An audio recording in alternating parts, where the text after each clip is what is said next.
اعوذ باللہ من الشیطان الرجیم بسم اللہ الرحمن الرحیم فلعلک باخع نفسک علی آثارہم ان لم یؤمنوا بہذا الحدیث اسفا۔ یہ سورہ کہف کی آیت نمبر 6 ہے، اور ترجمہ یہ ہے: بس شاید تو اپنی جان ان کے پیچھے غم سے ہلاک کر لینے والا ہے اگر وہ اس بات پر ایمان نہ لائے۔ اس آیت کے اندر نبی پاک صلی اللہ علیہ وسلم کے اس خواہش کو اور شدید خواہش کو بیان کیا گیا ہے جس میں اللہ کے رسول صلی اللہ علیہ وسلم یہ چاہتے تھے کہ سارے کفار اور مشرکین سب کے سب ایمان لے آئیں۔ آپ صلی اللہ علیہ وسلم کی شدید حرص تھی کہ کوئی بھی شخص ایسا نہ رہے جو ایمان والا نہ ہو، کوئی بھی شخص جہنم میں نہ جائے۔ ہر ایک کے لیے آپ کے اندر یہ خواہش تھی کہ ہر ایک جنت میں جانے والا بن جائے، اور اس لیے آپ بہت ہی پریشان رہا کرتے تھے، بہت آزردہ رہا کرتے تھے۔ کفار اور مشرکین آپ کو ستاتے تھے، آپ کو پریشان کرتے تھے، طرح طرح کی اذیتیں دیتے تھے، راستے میں کانٹے ڈالتے تھے، آپ کے اوپر کوڑا پھینکتے تھے، آپ کا مذاق اڑاتے تھے، تالیاں پیٹتے تھے، ٹھٹھا کرتے تھے، غلط تہمتیں لگاتے تھے، طرح طرح کے الزام لگاتے تھے۔ لیکن اس کے باوجود نبی کریم صلی اللہ علیہ وسلم صرف انہی کے لیے انتہائی حریص تھے، انتہائی شدید خواہش رکھتے تھے کہ یہ لوگ ایمان لے آئیں، اور آپ ان کی باتوں کا برا نہیں مانتے تھے، ان کے حق میں دعائیں دیتے تھے، اور بار بار یہی کہتے تھے کہ یہ ہدایت یافتہ ہو جائیں، ہدایت پر آ جائیں، تاکہ یہ جہنم کے شعلوں سے اپنے آپ کو بچا لیں اور جنت والے راستے کو اختیار کر لیں۔ چنانچہ نبی پاک صلی اللہ علیہ وسلم کی شدید حرص کو دیکھتے ہوئے اللہ تعالیٰ نے فرمایا، ان کی شدید محنت کو دیکھتے ہوئے اللہ رب العزت نے فرمایا کہ اے نبی، کیا آپ اپنے آپ کو غم سے مار ڈالیں گے؟ یہاں پر جو باخع النفس کا لفظ آیا ہے، یہ بخا یفخع کے معنی آتے ہیں کہ اپنے آپ کو غم سے مار ڈالنا۔ تو یہ بیان کیا جا رہا ہے کہ اے نبی، کیا آپ ان کے پیچھے اپنے آپ کو ہلاک کر ڈالیں گے؟ آپ اس طرح سے چاہتے ہیں کہ یہ ایمان والے ہو جائیں، اور اس غم میں آپ اتنے گھلے جا رہے ہیں اور اتنے آپ پریشان ہیں، کیا آپ اپنے آپ کو مار ڈالیں گے؟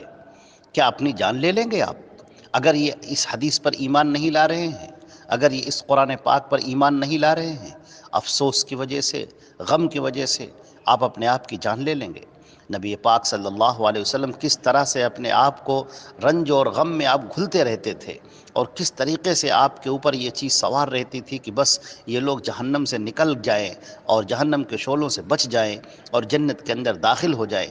اور یہ بے لوث محبت اور یہ اخلاص، یہ صرف ایک نبی ہی کے اندر ہو سکتا ہے، جو اپنی امت کے لیے فکر مند ہے، ہر طرح سے فکر کرنے والا ہے، اللہ رب العزت سے دعائیں کرنے والا، دن کے اندر خوب محنت کرنے والا، اور اچھی طریقے سے بات کو پہنچانے والا۔ یہ نبی پاک صلی اللہ علیہ وسلم کی شان ہے۔ اپنے ایک ایک امتی کو وہ چاہتے تھے کہ جہنم سے نکل جائے اور جنت کے اندر آ جائے۔ نبی پاک صلی اللہ علیہ وسلم کو یہ کس قدر صدمہ تھا اور کس قدر رنج اور ملال تھا کہ جو لوگ ایمان نہیں لا رہے ہیں، کہ یہاں پر اللہ تعالیٰ نے باخع النفس کا لفظ استعمال کیے ہیں کہ کیا آپ اپنے آپ کو ہلاک کر ڈالیں گے غم کی وجہ سے؟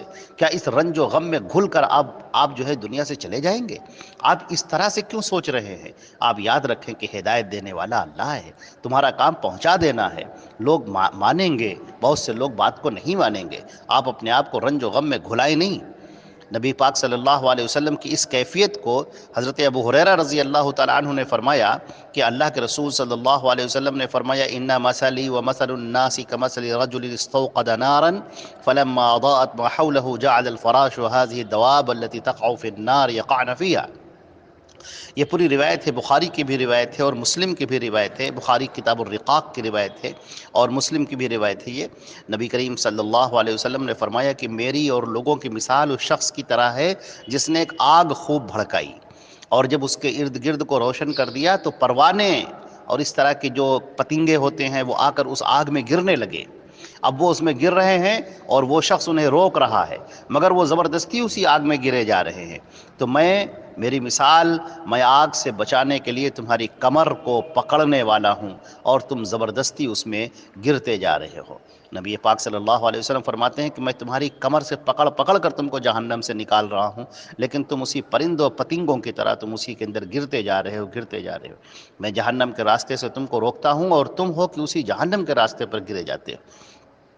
اس طرح سے کس طرح سے ہمیں اندازہ ہوتا ہے کہ اللہ کے رسول صلی اللہ علیہ وسلم نے دین کو ہم تک پہنچایا ہے، اس دین کو پہنچانے کے لیے کس قدر مشقتیں اٹھائی ہیں، پریشانیاں اٹھائی ہیں، اللہ کے پیغام کو پہنچایا ہے۔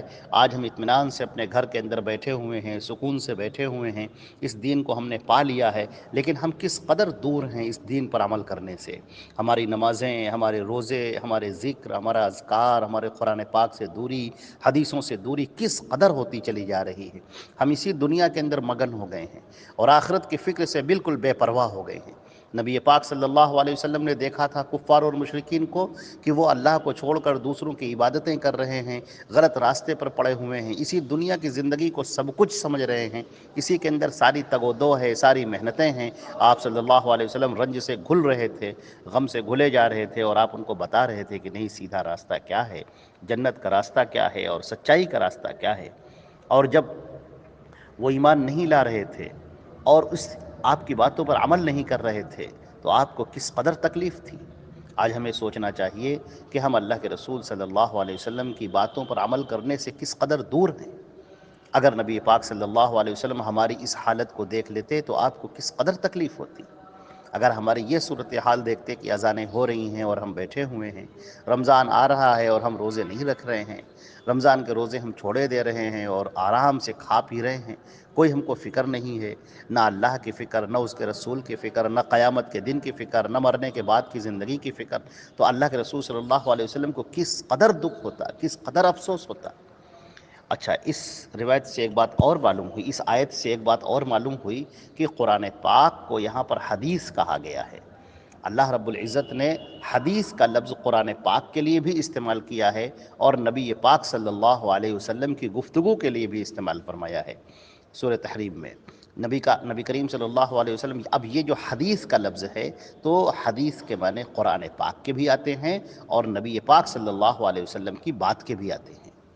لہذا اس بات کو جاننا چاہیے کہ اللہ رب العزت نے جو یہ قرآن اتارا ہے، اللہ کی زبان میں، اللہ رب العزت کے کلام میں اس کو حدیث بھی کہا جاتا ہے، اور نبی پاک صلی اللہ علیہ وسلم کی جو باتیں ہیں، جو گفتگو ہیں، جو ان کے ارشادات ہیں، ان کو بھی حدیث کہا جاتا ہے۔ اس سے ہمیں یہ بات بھی پتہ چلی۔ والسلام علیکم ورحمۃ اللہ وبرکاتہ۔